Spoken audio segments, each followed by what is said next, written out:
McDonald's, Coca-Cola, Starbucks et quelques autres multinationales américaines ont coupé les ponts avec la Russie et suspendu leurs opérations dans le pays en réaction à l'invasion de l'Ukraine par l'armée russe. Plusieurs de ces entreprises, symboles de la culture américaine dans le monde, faisaient l'objet d'un appel au boycottage sur les réseaux sociaux, tandis que des investisseurs commençaient à poser des questions. McDonald's a décidé le mardi 8 mars 2022 de fermer temporairement ses 850 restaurants en Russie. La situation est extraordinairement difficile pour une marque mondiale comme la nôtre et il y a de nombreuses considérations à prendre en compte, a souligné le patron de la chaîne de fast-food Chris Kempczynski.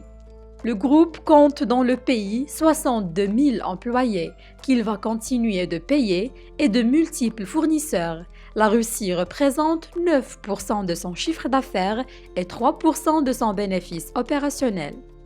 Dans le même temps, respecter nos valeurs signifie que nous ne pouvons pas ignorer les souffrances humaines inutiles qui se déroulent en Ukraine, a ajouté M. Kempczynski.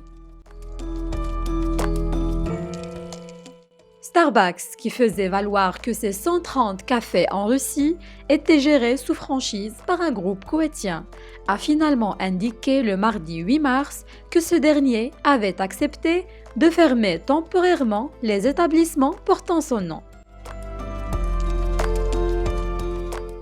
Coca-Cola a suspendu ses opérations dans le pays. Son concurrent PepsiCo, présent en Russie depuis plus de 60 ans, a choisi de cesser la vente de ses boissons gazeuses, mais de continuer à fournir des aliments jugés essentiels comme la poudre pour bébé.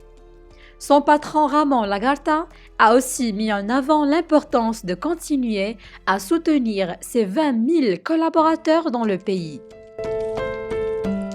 Yum Brands, dans quelques 1000 restaurants, KFC et 50 établissements Pizza Hut en Russie sont presque tous gérés par des propriétaires indépendants, avait de son côté annoncé le lundi 7 mars 2022 l'arrêt des investissements dans le pays. Mardi 8 mars, le groupe a ajouté que l'activité des restaurants KFC qu'il gère en main propre était suspendue. Quant aux franchises Pizza Hut, elles devraient l'être aussi, a indiqué Yum Brands dans un communiqué. Le groupe a précisé que les profits tirés des activités en Russie seraient redirigés vers des actions humanitaires.